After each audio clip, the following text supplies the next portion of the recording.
On n'est pas du monde, une émission proposée par l'équipe du Verbe, avec Antoine Malenfant et James Langlois. Cette semaine à l'émission, Jean-Philippe Marceau nous donne les clés d'un bon récit avec l'essayiste Nassim Taleb. L'abbé Claude Paradis nous dévoile les secrets que le pape lui a confiés en personne. Et Simon Lessard se demande si Jésus a vraiment existé. Bref, on n'est pas du monde.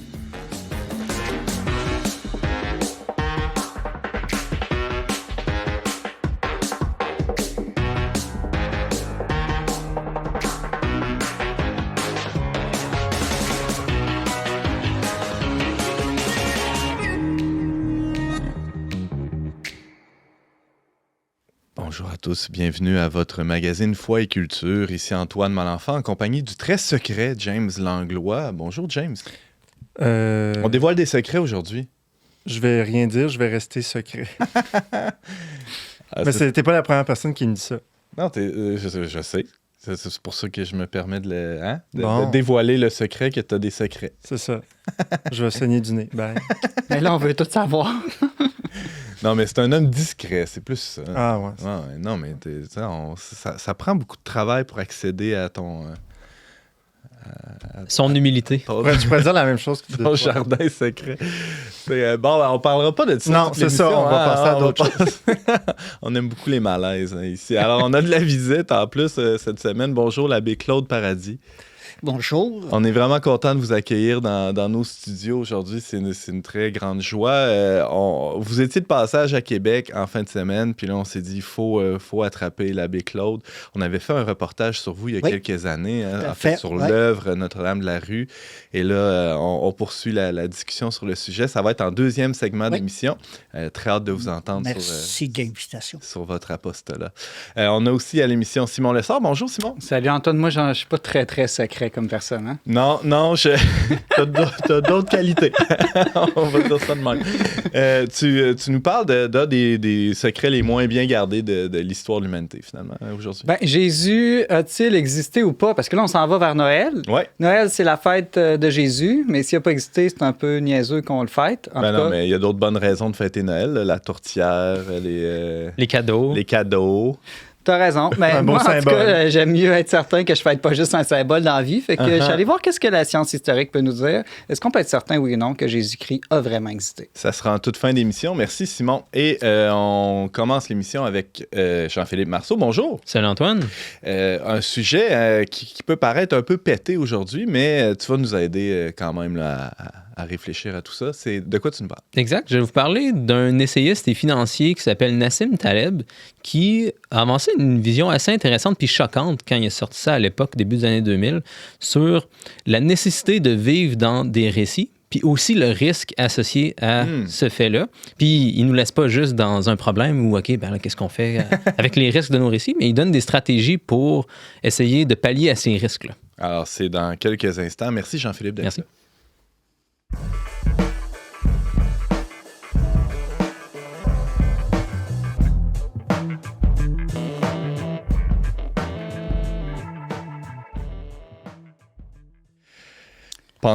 Penseur inclassable, l'essayiste Nassim Taleb est connu mondialement pour son approche originale des statistiques et de la finance. Curieusement, il s'intéresse aussi aux histoires qu'on se raconte à longueur de journée. Et oui, cet intérêt pour les récits et leurs fonctions, surtout dans nos sociétés, a tapé dans l'œil de notre chroniqueur Jean-Philippe Marceau.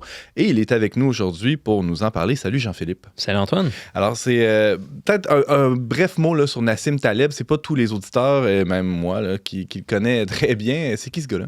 C'est d'origine libanaise. Il a étudié en France, il a fini par travailler aux États-Unis beaucoup, où il est devenu très intéressé par la finance pour essayer de fonctionner bien en finance. Il s'est fasciné sur le risque, puis sur les mathématiques du risque. Puis il a fini par développer des théories vraiment intéressantes, pas juste sur les statistiques du risque, mais aussi sur les risques qu'on ne peut pas quantifier. Sur le fait qu'il y a souvent des choses qui arrivent qui sortent complètement de notre champ des possibilités. C'est pas juste qu'on pensait que la probabilité de quelque chose était faible, mais qu'on pensait même pas qu'il peut y avoir une probabilité de cette chose-là. Et ça ne s'applique pas qu'à la finance, ça s'applique à toutes les sphères de la vie. Un mariage, j'imagine, c'est plein de risques improbables. Exact. Puis, par exemple, un de ses livres s'intitule « Le signe noir » ou « The Black Swan » en anglais, parce que c'est une bonne façon d'illustrer comment un cadre qu'on a peut être éclaté par quelque chose qu'on n'avait pas du tout soupçonné. Fait que les Européens, jusqu'en 1700 environ, pensaient que tous les signes étaient blancs. Parce que partout en Europe, les seuls signes qu'on voyait étaient toujours blancs. Fait que, il y avait personne qui se disait, peut-être qu'il y a une chance sur 1 million qu'il y ait un signe qui soit noir, par exemple, ou d'une autre couleur, parce que ça faisait juste pas partie de leur champ des possibles. Dans le cadre qu'ils utilisaient pour concevoir les choses, les signes étaient tous blancs, puis ça fait l'oiseau, la grosse voile. Pas des symboles. Okay. Puis, quand il y a parce que ça s'intéresse aux symboles aussi. Aussi, c'est vrai, ça peut être mêlant. En anglais, c'est moins mêlant, mais en français, signe, c'est mêlant. Mais il y a des explorateurs qui ont trouvé des signes noirs en Australie, si je me rappelle bien, vers la fin du 17e siècle. Puis là, ça a été un signe noir, quelque chose qu'on ne pensait pas du tout qui pouvait arriver. Fait que c'est ce genre de risque-là qui intéresse Taleb. Dans le cas des signes, c'est pas très grave, là, on s'entend. Là. Et au pire, on réécrit quelques livres de zoologie, c'est pas la fin du monde. Mais en finance, par exemple, Taleb voyait que c'était vraiment grave, ce genre de choses-là, parce qu'il y a eu plusieurs collègues qui ont été complètement ruinés parce qu'ils concevaient les choses d'une certaine façon. Il y avait un certain cadre où certains événements pouvaient juste pas se passer. Puis ensuite, ils faisaient un paquet de probabilités pour voir, OK, je peux prendre ce genre de risque-là, mais ça devrait cadrer dans tel genre de statistiques, puis il n'y a pas de problème, je devrais m'en sortir globalement. Peut-être une chance sur 1000, disons, dans les 10 prochaines années que je sois ruiné, mais tu sais, c'est acceptable. Mais concrètement, les gens étaient ruinés beaucoup plus que ce qu'ils pensaient, parce qu'il arrivait souvent des signes noirs, souvent des objets qui ne faisaient pas du tout partie de leur champ de possible. Comme une pandémie mondiale, par exemple, que pas grand monde avait vu venir. Dans la finance, on le sait bien, là, la clé, c'est l'information. On parle de Nassim Taleb, là, qui est un financier. Mais de l'information, il y en a des quantités incroyables qui arrivent dans l'univers. Là. On n'a qu'à penser à tous les petits événements sur la planète qui arrivent. Lesquels sont pertinents. Alors, pour arriver à se faire une tête, on se raconte des histoires. C'est un peu ça qui dit Nassim. C'est ça que Nassim va dire. Il a observé ça en finance où il y a trop de données financières sur tout. C'est possible comme de perdre complètement la tête si tu essaies de prendre compte de tous les faits. Fait que tu n'as pas le choix de créer des histoires qui vont cadrer les faits. Puis on fait pas ça juste en finance, on fait ça partout dans notre vie. On n'a pas le choix de vivre dans des récits. Mettons, si je demandais à Antoine de me raconter c'est quoi sa journée jusqu'à maintenant. S'il commençait à me dire chaque fait qui s'est passé depuis le matin, on n'en finirait littéralement jamais. Il raconterait que, OK, là, quand j'ai pris conscience le matin, mon cœur a battu un petit peu, j'ai tassé un petit peu mes bras, j'ai ouvert les yeux, ça pique un peu, je les ai refermés. Il pourrait passer comme une infinité de temps à décrire ça. Puis là, je pourrais aller encore plus précis que ce que je viens de dire. Ça serait du Marcel Proust. Là, ouais. Il y aurait moyen de passer une éternité là-dessus. Puis, c'est pas ça que Antoine va faire spontanément, sans avoir besoin de réfléchir trop. Il va dire, je me suis levé, je passais un peu de temps avec ma famille, je me suis emmené au travail, blablabla. Il va raconter une histoire qui va condenser toute la réalité, toute l'infinité de faits, en une histoire simple qu'il peut raconter en 30 secondes, par exemple. Puis ça, on fait ça tout le temps, sans nous en rendre compte. On n'a pas le choix parce que le monde est infiniment complexe. Mais évidemment, le risque à ce genre de récit-là, c'est que des fois, on peut faire des erreurs, comme l'histoire du signe noir, par exemple. Omettre des pans de la réalité. Exact. Ou des fois, on a des simplifications qui peuvent être vraies, mais pas applicables à ce qu'on voulait vraiment faire. Fait, Nassim Taleb, un de ses talents d'écrivain, c'est d'avoir beaucoup de phrases qui restent vraiment dans la tête des personnes. Fait qu'une des choses qu'il dit sur les risques des simplifications narratives, entre autres, c'est « Tu ne devrais jamais traverser une rivière qui fait 4 pieds de profondeur en moyenne. » Parce qu'une rivière de 4 pieds de profondeur en moyenne, peut-être qu'à un moment donné, elle fait 12 pieds, puis là, tu vas te faire attraper dans le courant et tu vas mourir.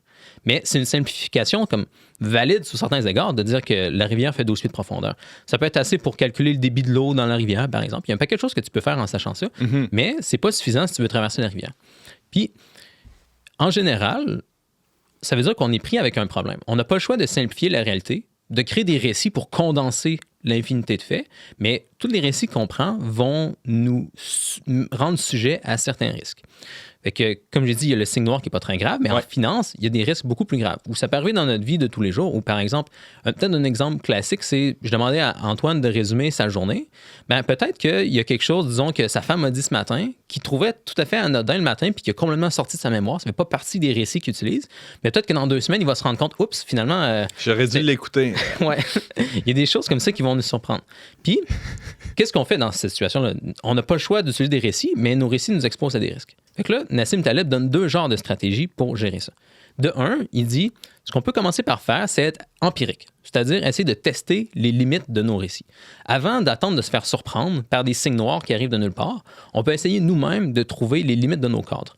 Qu'est-ce que qu'est-ce qui pourrait me montrer que la simplification que j'utilise est limitée. C'est comme ça qu'on fonctionne en science, d'ailleurs. Là. On a une théorie, puis on essaie de trouver, ce serait quoi les endroits où ma théorie pourrait prédire quelque chose que je pourrais Les faiblesses infirmer. potentielles, par exemple. Exact, exact. Fait que, mettons, pour comprendre un exemple qu'on a dit plus tôt, Antoine, avec ce que sa femme a dit ce matin, par exemple, ben, une bonne chose qu'on peut faire pour essayer de comprendre d'autres personnes, c'est de se demander où est-ce que je pourrais me tromper sur cette personne-là. On a tous des histoires sur les personnes qu'on a autour de nous pour essayer de les comprendre puis d'interagir avec elles.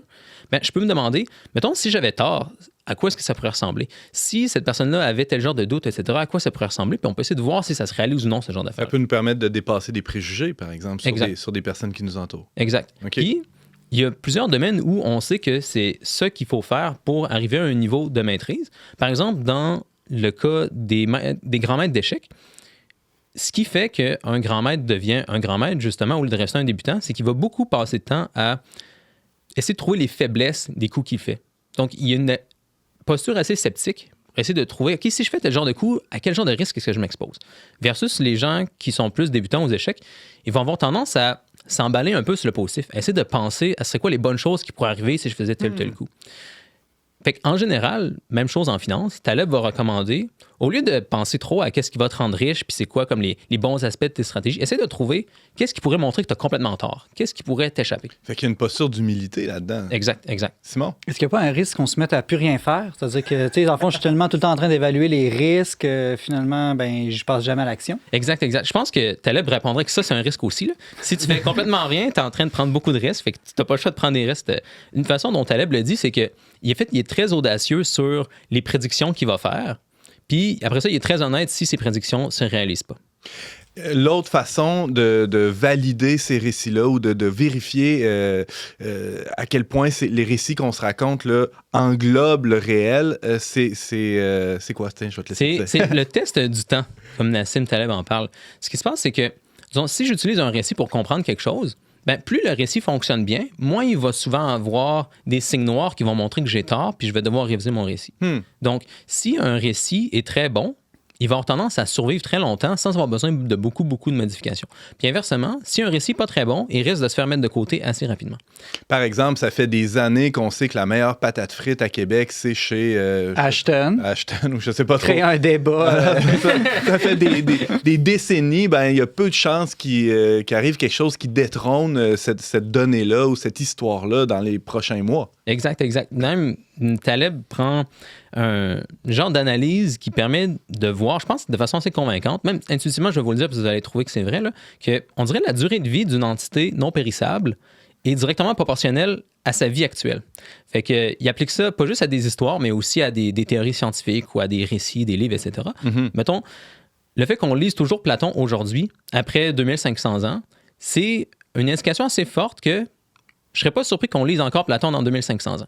Twilight, par exemple, même si on lisait ça beaucoup il y a 10 ans, ça va être beau si on lit ça encore dans 10 ans, mais je serais très surpris qu'on lise ça dans 100 ans. Ah, c'est Puis, intéressant. ça marche même pour des restaurants. Un restaurant qui existe depuis 1 an, ça va être beau s'il survit encore dans 1 an. Mais une chaîne de restaurants qui existe depuis 200 ans, elle va sûrement encore être là dans 200 ans. Wow. Je viens d'avoir un texto, Ashton nous envoie des frais gratuits.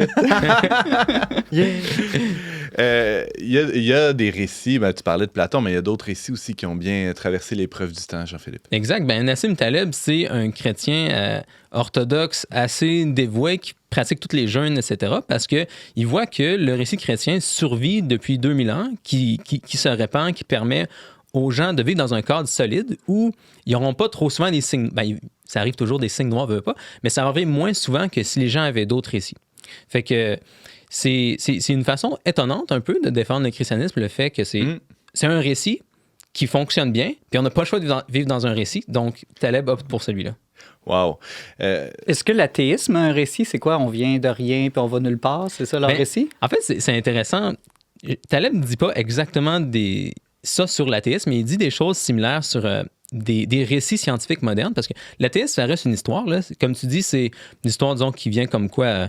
les choses sont apparues, on ne sait pas comment, avec le Big Bang. Après ça, il y a des lois qui ont fait leurs effets sur l'énergie, puis là, ça s'est condensé en particules, en atomes, etc., jusqu'à l'évolution aujourd'hui. Fait qu'il y a quand même un récit dans cette histoire-là.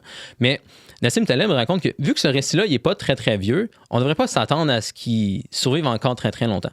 Veut pas le récit scientifique moderne comme quoi le progrès va nous sauver par des moyens très techniques. Ça a juste quelques centaines d'années. Puis même à ça, c'est pas répandu à l'entièreté de la planète non plus. Versus, tu prends des récits comme le christianisme, le judaïsme, même l'islam, des récits qui sont très, très vieux, il y a beaucoup plus de chances qu'ils soient encore là dans 1500 ans que les récits scientifiques modernes. Fait que Taleb est assez sceptique là, quant à la durabilité du discours qui est assez dominant aujourd'hui, là, que pour se sauver de la crise écologique, de la crise de sens, de toutes les crises qu'on vit, il faut juste investir plus dans les technos, puis ça va tout régler. Il est critique de ça, si je comprends. Ouais, une phrase drôle qu'il dit, c'est « Si jamais un scientifique n'est pas d'accord avec ta grand-mère sur un sujet, tu devrais peut-être écouter ta grand-mère, parce que ta grand-mère a survécu plus longtemps que le scientifique, puis d'habitude, elle va porter des idées qui sont beaucoup plus vieilles que les idées du scientifique. » Wow.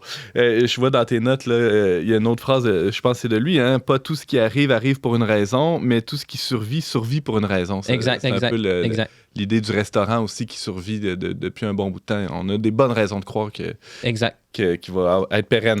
Jean-Philippe Marceau, c'était fascinant. On peut lire ton texte sur le sujet sur leverbe.com. Je rappelle que tu es éditeur pour le blog de Symbolic World et chroniqueur régulier à On n'est pas du monde. Merci beaucoup. Merci à vous.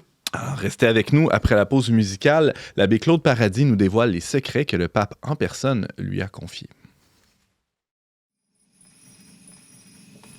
Noël, c'est la fête qui relie le ciel et la terre. Et tous ceux qui s'aiment. Cette année, en préparant vos cadeaux, aidez l'équipe du Verbe à faire le lien avec tous ceux qui cherchent le vrai sens de Noël en contribuant à notre campagne majeure Faites le lien. Faites le lien entre Saint-Nicolas et le Père Noël, entre les rois mages et les lutins. entre l'enfant Jésus et les couches de bébé.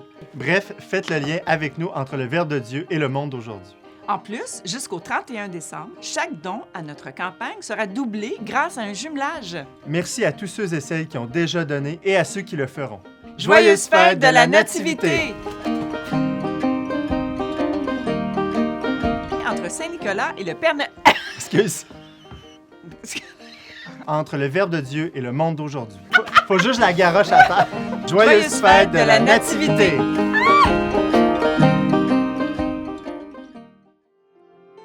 Je me demande si notre chum Gandhi se serait pas déjà battu dans la rue, rien qu'une fois quand il était petit cul.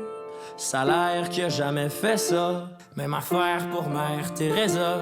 Pour eux, la violence, c'est le cancer, comme le silence devant la misère. Puis moi, je me demande si mes batailles seront de grande ou de petite taille, mais peu importe la sorte, si je dois me battre, ce sera pas avec mes pattes, car les mots ont de loin les plus gros points. Parmi tous les meilleurs boxeurs américains, ouais, c'est la voix de la raison. Écoute-la donc. De toute façon, à chaque fois que tu fais le con, c'est la voix de la raison qui te ramène à maison, parce qu'elle t'aime à fond, la voix de la raison.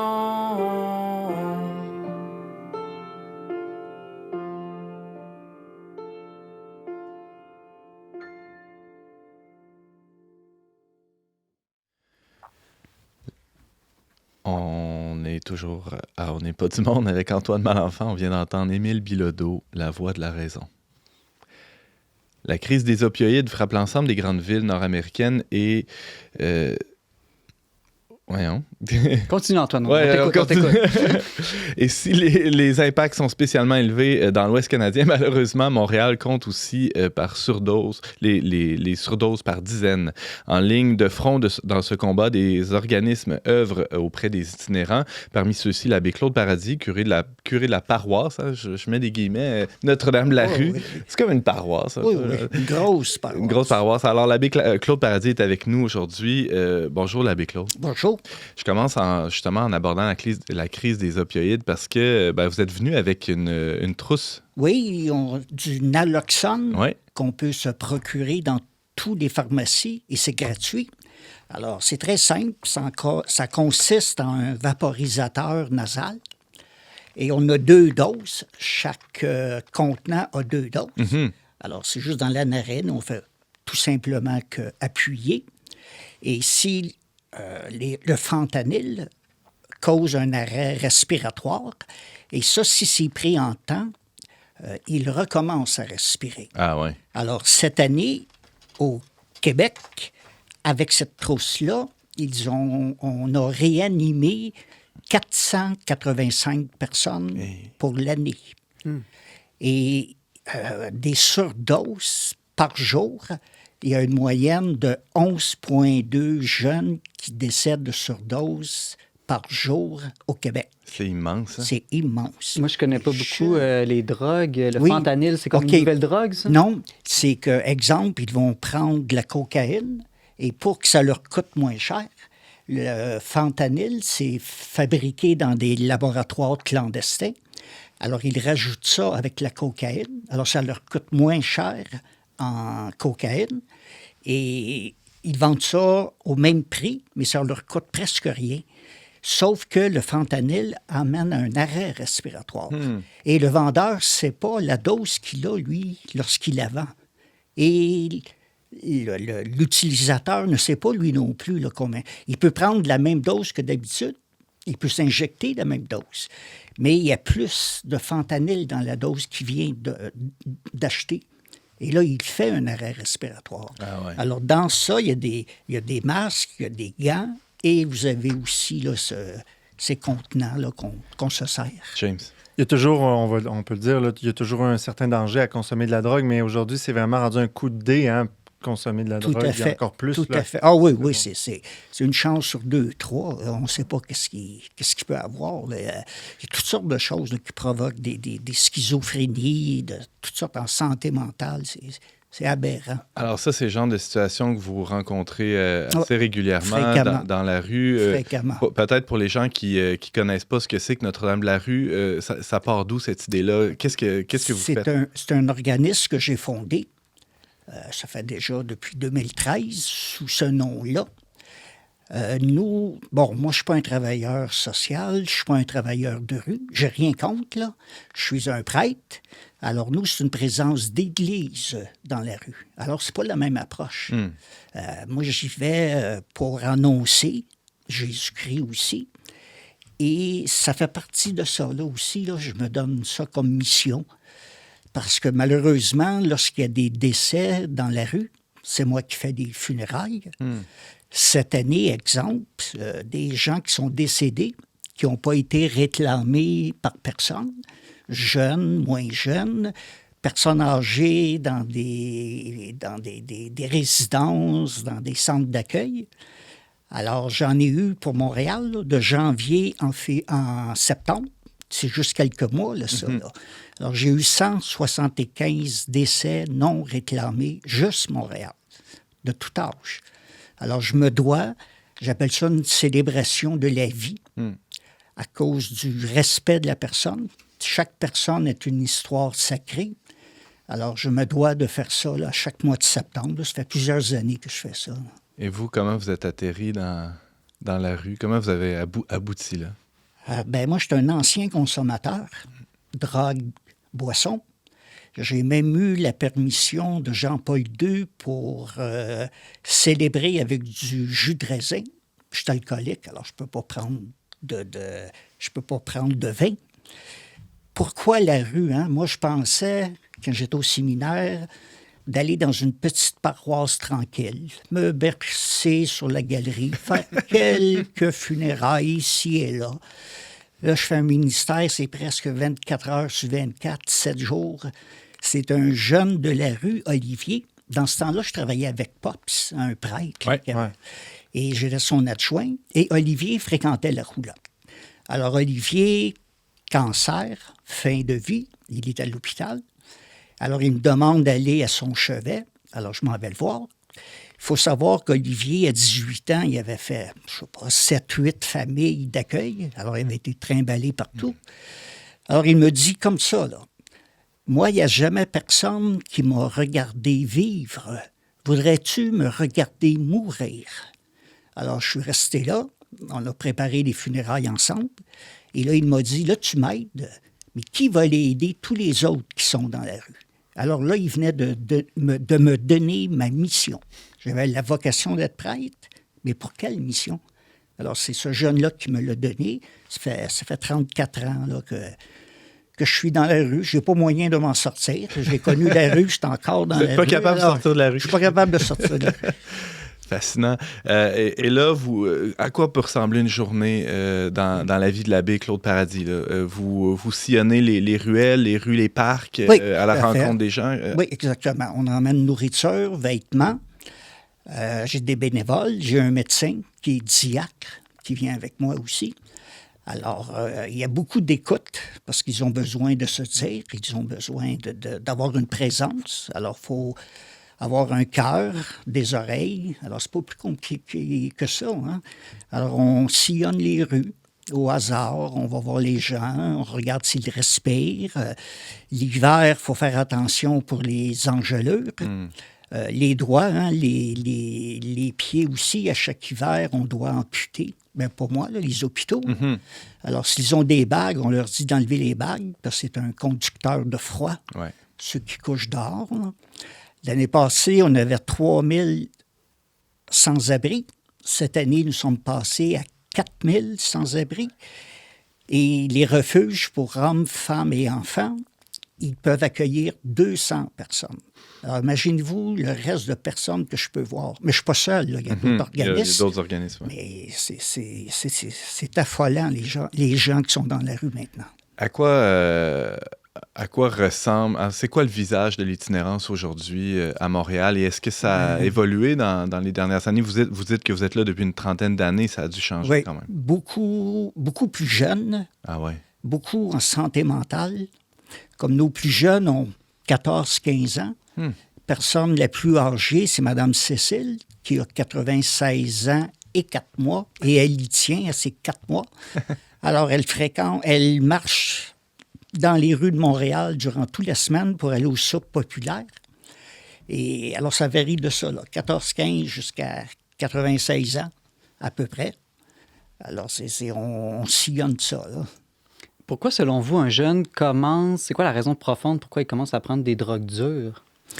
Souvent, ils ont été trimballés, là, je dirais, là, d'une famille à l'autre. Les familles d'accueil. Les familles d'accueil. Ouais. Souvent, ils sortent de centre jeunesse.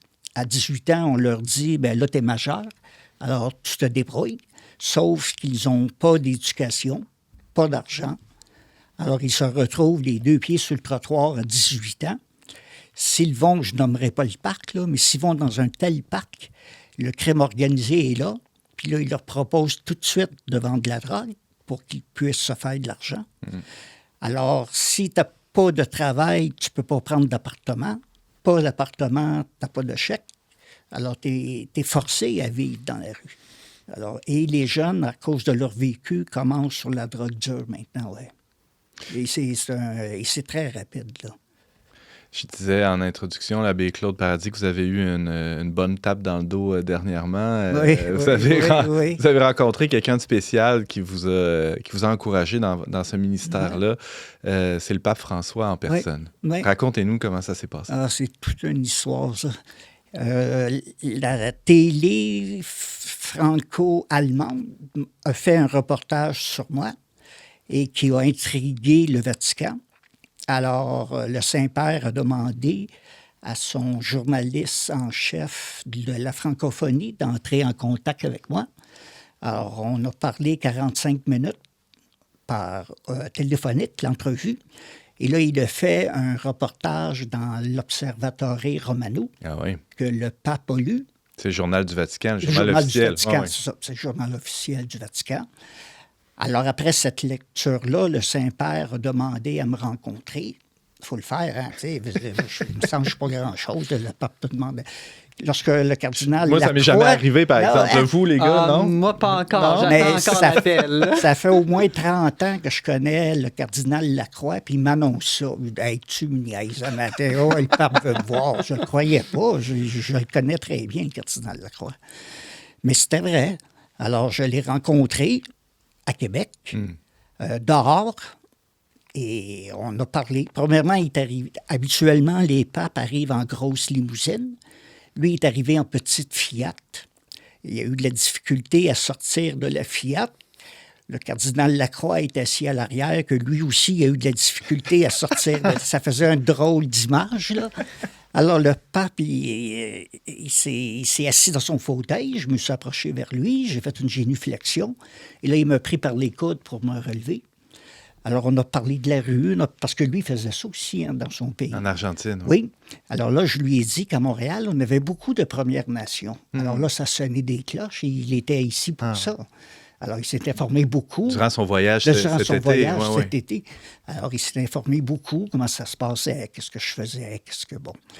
Et il m'a dit en français, il m'a dit, vous êtes un enfant de l'Église. Continuez à acclamer, continuez à prononcer la parole de Jésus-Christ en acte. En acte, pas en parole, là, en acte. Et il m'a donné la permission de faire des confirmations par les gens de la rue, pénitenciers, tout ça, là, et de donner des bénédictions apostoliques aussi. Il m'a donné cette possibilité-là. Là, il m'a béni, et il a béni par l'entremise, il a béni tous les jeunes de la rue. Alors, ça donne un second souffle, hein, tu sais, quand le pape te dit ça, là, c'est l'Église là, qui te confirme là, dans ton ministère. Là, c'est vraiment grand. Là, oui. Vous parlez d'un second souffle. Est-ce que ça vous arrive, justement, quelquefois, d'être découragé par la situation? Là? Des fois, je dis, je fais un métier dans la désespérance, là, presque. Mais non, je me donne beaucoup de temps de prière. Si je veux aller annoncer Dieu dans la rue, il faut que je le possède moi-même. Alors, je fais de l'adoration avant d'aller dans la rue. Je prie durant ma journée. Et là, je pars, je vais dans la rue.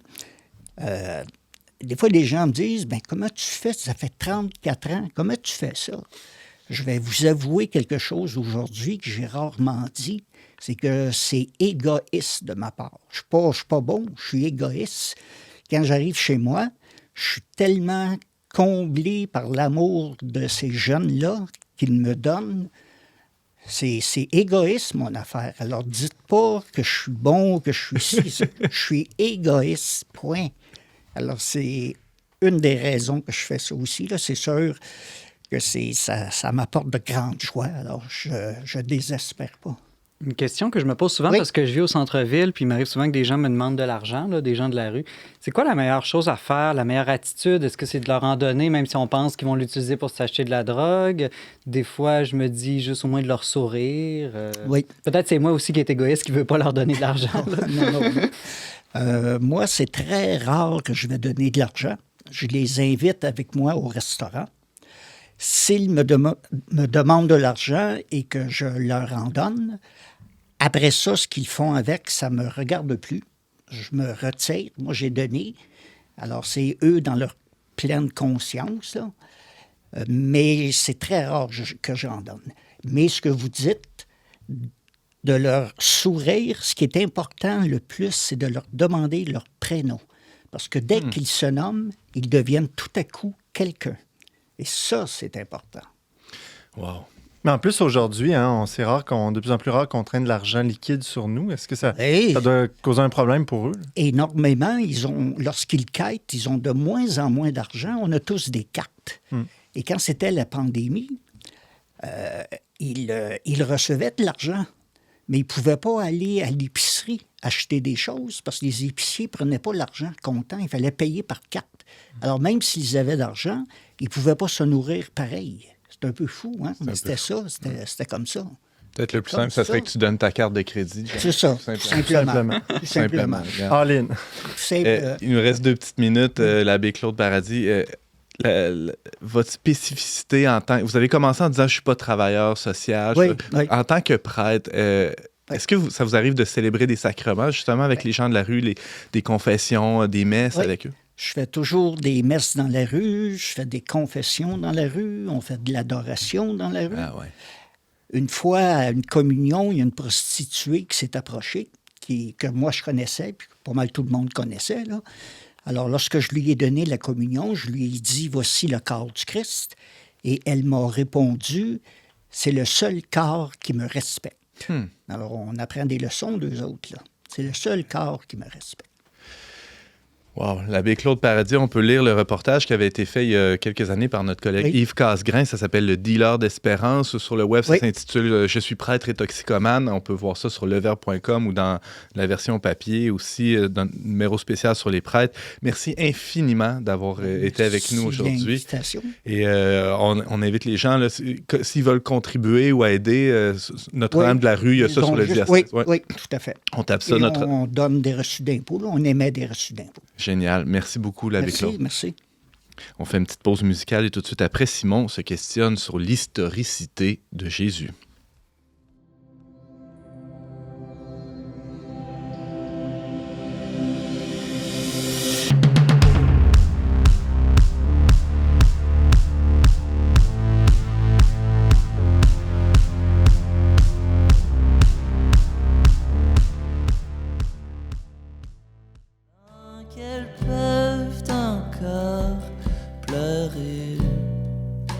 Que leurs larmes ne gèlent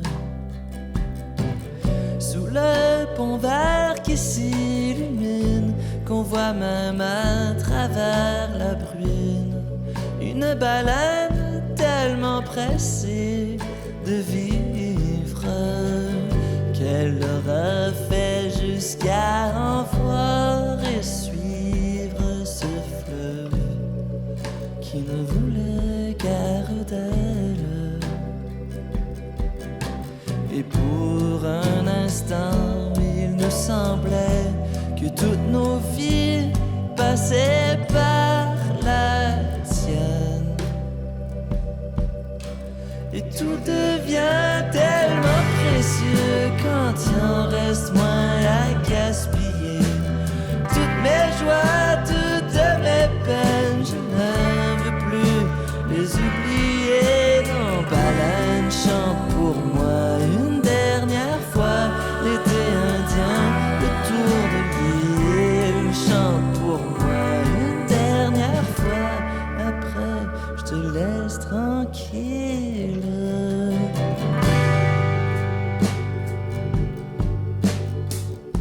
Moi, je ne compte plus les vagues. Je vieillis plus vite qu'une mauvaise blague.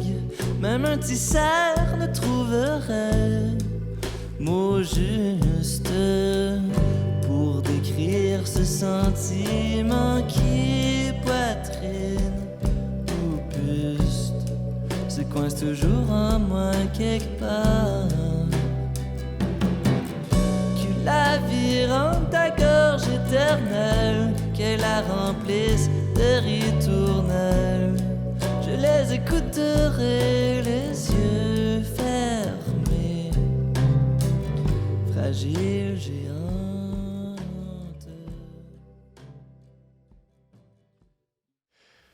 C'est toujours Antoine Malenfant, micro d'On n'est pas du monde. C'était la pièce Baleine et moi de Thierry Larose. À l'approche de Noël, la fête de la naissance de Jésus, est-ce qu'il est raisonnable de remettre en doute son existence historique? Jésus n'est-il qu'un beau mythe, une invention de quelques auteurs religieux, ou a-t-il vraiment marché sur notre terre il y a à peu près 2000 ans? Pour en discuter, on a avec nous notre chroniqueur Simon Lessard. Bonjour Simon. Salut Antoine. T'es pas historien, toi? Non. Je suis capable de lire des historiens et d'en faire une petite synthèse en 12 minutes. Je suis capable de lire des livres, par contre. Exactement. C'est bon. Alors, dans une chronique précédente, Simon, tu nous avais démontré l'existence de Dieu.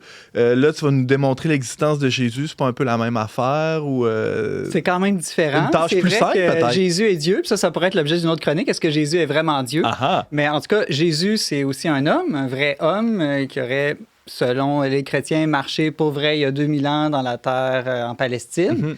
Et puis, je pense que c'est une bonne question, là, quand même, de se demander, c'est-tu vrai, cette histoire-là, ou c'est-tu juste un mythe? C'est pas juste une question pour ceux qui croient pas, là, qui disent « Ah, Jésus n'a pas existé », mais même comme croyant, on devrait se la poser. Comme croyant, je pense que c'est important de se la poser, surtout à notre époque où le scepticisme règne sur toutes les questions religieuses en général, et surtout parce que le christianisme prétend être une religion fondée historiquement, dans un fait historique. Un événement. Un événement, et cet événement-là, c'est une personne, Jésus-Christ, qui a vraiment existé, qui a vraiment enseigné, qui a fait des miracles, qui est mort et qui est ressuscité. Donc, si tout ça n'est pas arrivé, tout s'effondre d'une certaine manière. Saint Paul dit si le Christ n'est pas ressuscité, notre foi est sans valeur. Mais on pourrait dire s'il n'est pas ressuscité, c'est certain qu'il n'est pas né non plus. Là. Donc, Noël aussi est totalement. La fête de Noël est sans valeur. Ouais, ou plutôt, c'est ça, inversement. S'il n'est pas né, impossible qu'il ressuscite. Pas ressuscité, exactement. Ça. Je te donne une autre anecdote. Antoine, il y a un intellectuel français sceptique athée, Paul-Louis Couchou, un jour qui a dit à Jean Guiton « Ah, moi, je crois tout dans le credo des chrétiens, sauf 3 petits mots. » Sous Ponce Pilate. C'était très, très futé.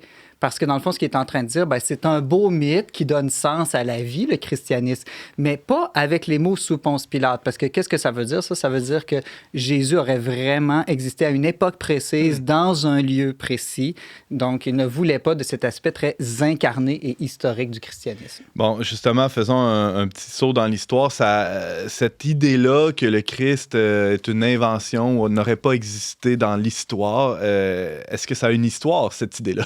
Bien, ça, c'est un des premiers arguments, je dirais, qu'il faut regarder sérieusement. En fait, c'est que quand on étudie l'histoire de ce que les gens ont pensé du Christ, avant le 19e siècle, il n'y a personne de sérieux qui a prétendu que Jésus n'existait pas, y compris les adversaires du christianisme. Donc, c'est plutôt au 19e siècle là, qu'il y a une tralée d'intellectuels qui n'étaient pas des historiens, ça c'est important de le mentionner, qui étaient plus des idéologues, qui s'appelaient eux-mêmes les mythistes de la thèse du mythe, en fait. Et puis ces gens-là ont développé l'idée que, avec quelques arguments, que peut-être ils ont voulu semer le doute, en fait. C'est quoi leurs arguments? En fait, c'est pas des gros arguments. C'était plutôt de relever, il y a des contradictions dans les évangiles, des petites contradictions à certains endroits. Il n'y a pas beaucoup de preuves en archéologie, mais en même temps, les archéologues vont dire, oui, mais tu ne trouveras jamais un bâtiment qui prouve l'existence d'une personne pas très connue il y a 2000 ans. Là. C'est très rare de démontrer l'existence d'une personne par l'archéologie. Mais surtout, ce qu'il faut bien voir, c'est que ces gens-là, Bruno Bauer, Salomon Ragnac, Prosper Alpharic, puis au 20e siècle, on a entre autres Michel Onfray qui a repris ça. C'est, comme je te dis, c'est pas des gens qui ont étudié l'archéologie, l'exégèse contemporaine ou ni de manière critique les sources historiques. Mais ce qui est vraiment le plus fascinant, c'est de dire que personne n'a pensé remettre en doute l'existence de Jésus au tout début du christianisme. Si, par exemple, moi, Antoine, je te dis, il y a 40 ans, là, il y avait un monsieur avec une grande barbe qui s'appelait Gandalf dans la ville de Québec. Il faisait plein de miracles, puis il y avait des milliers de personnes qui écoutaient ses enseignements. Ben là, les gens, aujourd'hui, dans la ville de Québec, pourraient facilement dire, voyons, nous, on était là, ou mes parents étaient là, ou mes grands-parents étaient là, puis on n'a jamais entendu parler de ça, tu fabules. Tu fabules, oui. Or, on n'a pas ça dans les écrits des premiers opposants du christianisme. Donc, il y a des traces écrites dans les premiers siècles de gens qui s'opposaient aux chrétiens, mais ils ne s'opposaient pas à ce fait-là historique de l'existence du Christ. Ouais. C'est ce que tu viens de dire après. Exactement. Okay. Il y a entre autres le philosophe platonicien Cels au 2e siècle, qui est un des plus grands opposants connus du christianisme, et jamais il remet en doute l'existence de Jésus. Il va dire que Jésus n'était pas Dieu, qu'il n'est pas ressuscité, des choses comme ça. Autre chose. Mais il savait très bien qu'il ne pouvait pas remettre ça en doute, que tout le monde lui aurait dit, voyons, on le sait qu'il y a eu un homme qui a été crucifié sous Ponce Pilate à Jérusalem. Et donc, il était encore trop proche de Jésus. Il y avait seulement 1 ou 2 générations qui le séparaient du fait historique. Alors, venons-y là, aux faits historiques. C'est quoi les preuves tangibles, solides de l'existence historique du Christ? Je dirais qu'il y a 2 types de preuves. Il y a des preuves qui nous viennent d'écrits chrétiens, OK? Puis, il y a des preuves qui nous viennent d'écrits non chrétiens. Évidemment, moi, je trouve ça encore plus intéressant de commencer par les preuves d'écrits non chrétiens. Parce que les gens vont dire, c'est sûr que les chrétiens, eux, ils ont tendance à vouloir que Jésus existe. À prendre leur salade, là. Mais même là, les preuves des écrits chrétiens sont très, très, très solides. Là. Un historien sérieux ne peut pas les écarter. Qui sont-ils? Par exemple, Tacite. Tacite, c'est un historien sénateur romain né en 58. Donc, lui, il mentionne plusieurs faits historiques relatifs au Christ, dont son exécution par le supplice romain de la croix. Donc, dans ses annales, il va dire que Jésus a existé au temps de Ponce Pilate, donc qui était préfet en Judée en l'an 26 à 36. Donc, je te le cite, là, il dit « Ce nom de chrétien leur vient de Christos, Christ, que sous le principat de Tibère, le procurateur Ponce Pilate avait livré au supplice. » Le supplice étant la croix ici. On a Flavius Joseph. Lui, c'est une des sources les plus connues. Ouais. Flavius Joseph, c'est un historiographe juif né autour de l'an 37. Et lui, il a travaillé pour l'empereur romain Vespasien. Et il parle non seulement de Jésus dans ses écrits, mais aussi de Jean-Baptiste, de Jacques, là, l'apôtre là, ou le frère de Jésus. Et puis dans son recueil le plus connu, là, Les Antiquités juives, qu'il a rédigé autour de l'an 93-94, il parle de Jésus comme d'un sage. Évidemment, lui, il n'était pas chrétien, là. Puis il ajoute, ce qui est très intéressant, sa conduite en parlant de Jésus était juste et on le connaissait pour être vertueux. Et un grand nombre parmi les Juifs et les autres nations devinrent ses disciples. Pilate le condamna à être crucifié et à mourir, mais ceux qui étaient devenus ses disciples continuèrent de l'être. Il disait qu'il leur était apparu 3 jours après sa crucifixion et qu'il était vivant. Ainsi, il est peut-être le Messie au sujet duquel les prophètes ont raconté des merveilles. C'est vraiment intéressant parce que lui, il est juif puis il reconnaît que c'est peut-être... Il y a des éléments qui pointent dans cette direction-là. Il y a aussi, tu l'évoquais il y a quelques instants, ça, c'est les sources non chrétiennes, donc c'est assez crédible. Là. Il y en a plusieurs autres. Oui, c'est ça, c'est les principales.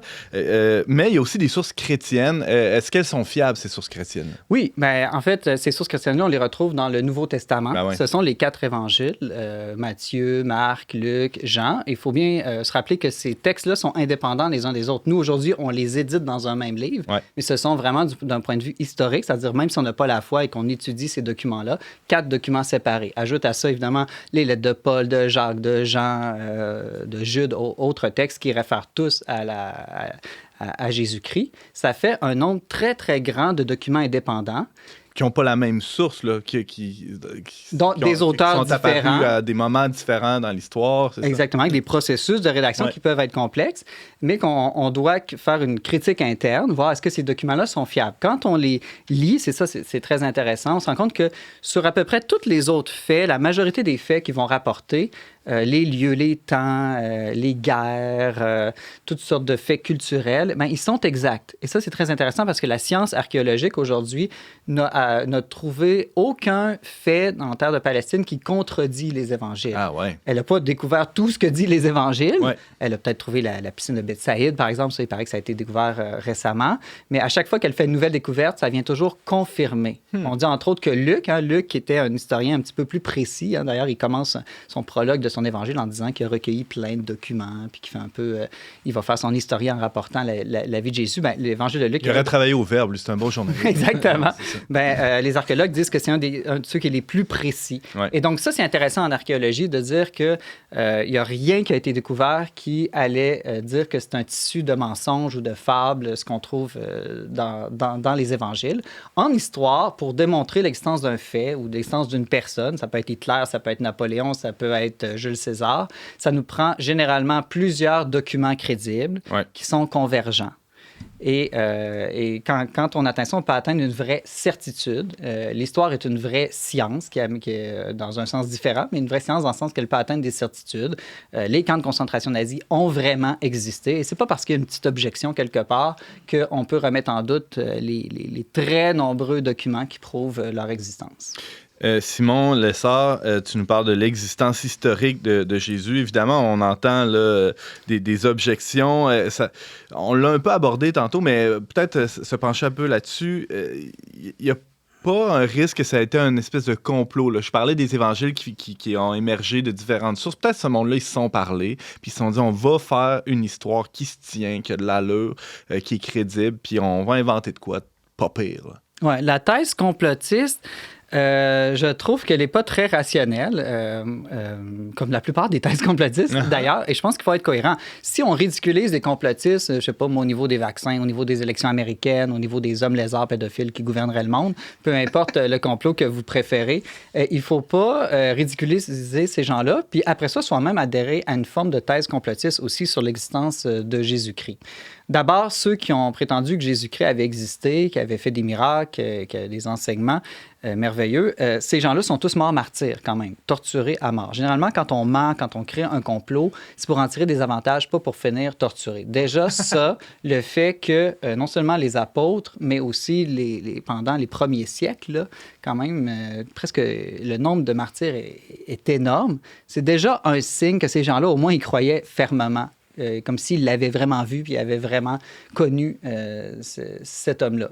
Je pense à Saint Thomas là, qui a traversé la moitié de la planète pour se retrouver en Inde, transpercé de flèches ou de je sais pas trop. C'est quand même...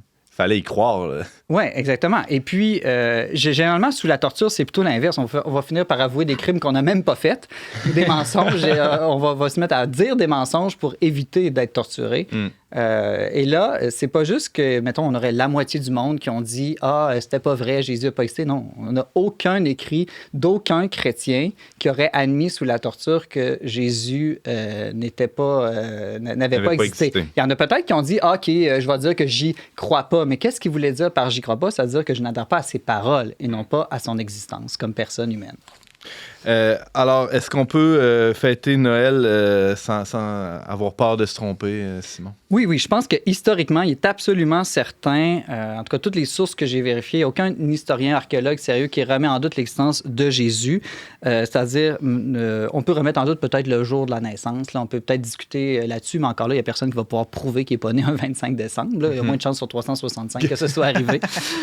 Puis non seulement que certain que Jésus est né, mais aussi qu'il était juif, qu'il s'appelait Jésus, qui était reconnu comme le Messie par des disciples, qui a attiré des foules par son charisme extraordinaire, qui a fait des enseignements à contre-courant et qui a été, comme on l'a dit tout à l'heure, crucifié à Jérusalem par ordre de Ponce Pilate autour de l'an 33.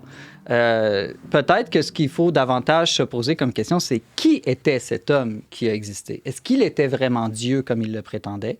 Est-ce qu'il était vraiment le Messie que les Juifs attendaient? Ça pourrait être l'objet d'une autre chronique parce que la science historique peut aussi aborder cette question-là. C'est pas, dès qu'on est dans le domaine du surnaturel ou du miracle, c'est pas vrai que la science, on n'est plus du tout, qu'on évacue la science. Si quelqu'un a de fait un miracle, s'il a marché sur les eaux, si le frère André a vraiment, par l'intercession de Saint-Joseph, guéri des personnes, il y a des moyens de vérifier si c'est arrivé ou pas dans l'histoire. Alors, ce que tu es en train de dire aussi, c'est qu'on ne devrait pas distinguer le Jésus historique du Jésus de la foi, Simon. Il y a un peu de ça. Je pense que c'est une fausse distinction. Dans le fond, il s'agit de la même personne, mais d'un rapport différent à cette personne-là. Donc, toute l'histoire fonctionne, on pourrait dire, par mode de foi, c'est-à-dire la science historique, par mode de foi humaine. Personne de vivant aujourd'hui, par exemple, Antoine, a connu Jules César, Napoléon, ou même le premier ministre du Canada, Wilfrid Laurier. Je pense qu'il n'y a plus personne de vivant qui a pu le rencontrer. On n'a même pas de photo de lui. Mais comment on connaît l'existence de ces personnes-là? Bon, on le sait avec certitude grâce à la foi en des documents historiques crédibles. On croit des sources. Exactement. Donc, même de ce point de vue-là, tout le monde croit à l'existence d'une personne passée depuis un certain temps. La foi, au sens de la foi divine, la vertu théologale de foi, c'est pas la croyance en un autre Jésus que celui des historiens. La foi, c'est de croire aux paroles de Jésus, à sa révélation ou à ses promesses, et puis de lui faire confiance au point que toute notre vie soit engagée selon ce qu'il nous a dit, ce qu'il nous a promis. Donc, c'est un rapport différent à cette personne-là. Il y a des gens qui adhèrent ou pas aux enseignements de Raël ou de Mère Teresa, mais il n'y a personne aujourd'hui de sérieux qui va remettre en doute l'existence de Raël ou de Mère Teresa à notre époque. Et si dans 1800 ans, des gens disaient « peut-être que Mère Teresa n'a jamais existé », ce ne serait pas très rationnel d'arriver avec cette hypothèse-là 1800 ans plus tard, quand personne a émis ce doute-là à notre époque. Simon Lessard, c'était comme toujours très clair et passionnant. On peut te lire régulièrement sur leverbe.com. Tu répondais pour nous aujourd'hui à la question, est-ce que Jésus a vraiment existé dans l'histoire? La réponse courte, c'est oui. Oui, merci avec Simon. certitude. Merci Simon.